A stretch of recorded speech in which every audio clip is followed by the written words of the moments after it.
If a fuzzy white lump appeared on your rice, your brain would become a health inspector. Step 1. Back away. Step 2. Find the trash. Step 3. Act like you always had a plan. Reasonable. Most mold is not a snack. But the weird part is, humans did adopt one mold. We gave it food. We gave it a warm room. We gave it a career. And then we let it cook dinner. That mold is koji, the tiny chef behind sake, miso, soy sauce, and a lot of foods that taste older than your apartment. To be clear, this is not fridge mold. Do not scrape mystery fuzz into soup. Random mold is a stranger with no references. Koji is the version with paperwork, usually Aspergillus oryzae, a controlled mold grown on steamed rice, barley, or soybeans. It looks like white fluff. It has no arms. It has no knife. It cannot reach the stove. Still, humans handed it the prep shift. Because koji does one unfair trick. It unlocks food. Rice is full of starch. Starch is basically sugar wearing a locked chain. Koji releases enzymes.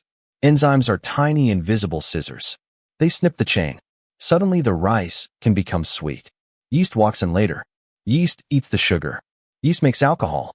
That is sake's weird little assembly line. The mold does the prep. The yeast does the party. The human nods like a manager. Soybeans get an even stranger treatment. Beans are dense, serious, built like tiny brown paperwork. Koji starts cutting proteins. The cuts become amino acids. Some of those taste deep and savory. That is part of miso. That is part of soy sauce. Not magic. Beans slowly taken apart by a chef you cannot see. Which raises the obvious question. How did anyone trust this? Nobody in the beginning had a microscope. Nobody saw an enzyme. Nobody saw spores landing like dust. They saw batches. This bowl smells wrong. Throw it out. This bowl smells sweet. Wait. This one bubbles better. Keep that tray. This one makes beans taste less angry. Keep that too. Ancient food science was basically repeated suspicious tasting. Brave? Maybe. Extremely selective? Definitely. People learned patterns. Warmth mattered. Moisture mattered. The starter mattered. The tray mattered. The smell really mattered.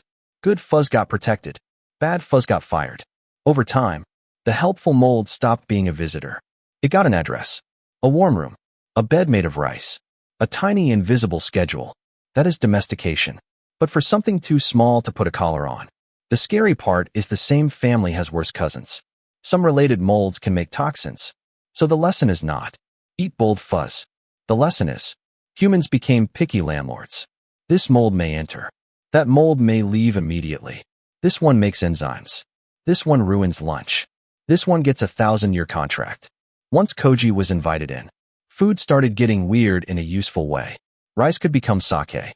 Soybeans could become miso. Soybeans and wheat could become soy sauce. A storage problem became a flavor machine. In soy sauce, koji starts on beans and grain. Salt joins like security. Yeast and bacteria join the staff. Time turns the whole room darker, deeper, more serious. In miso, koji helps beans become paste with authority. In sake, koji unlocks rice sugar for yeast. Same tiny chef, different restaurant.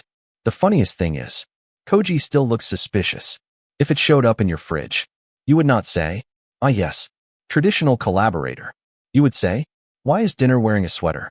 But under control, the sweater becomes flavor. That is the human trick. We did not defeat nature. We gave nature chores. You want to grow? Grow here. You want warmth? Here is a room. You want food? Here is rice. You want to release enzymes? Please do it into dinner. Humans are strange managers. We looked at a microbe and built it an office. Then we acted surprised when it became useful. So what if humans adopted mold as a tiny chef? We basically did. We just made the adoption papers out of rice. We did background checks with our noses. We paid the chef in warmth. And the chef paid us back. With sugar, alcohol, umami, and sauces that make plain food stop being sad. The next time soy sauce saves a boring meal, remember the old deal. Not every fuzz is welcome. Most fuzz stays outside. But one very specific fuzz. Got a tray, got a room, got a job, and somehow passed the interview. Tiny chef. No spoon. Excellent resume.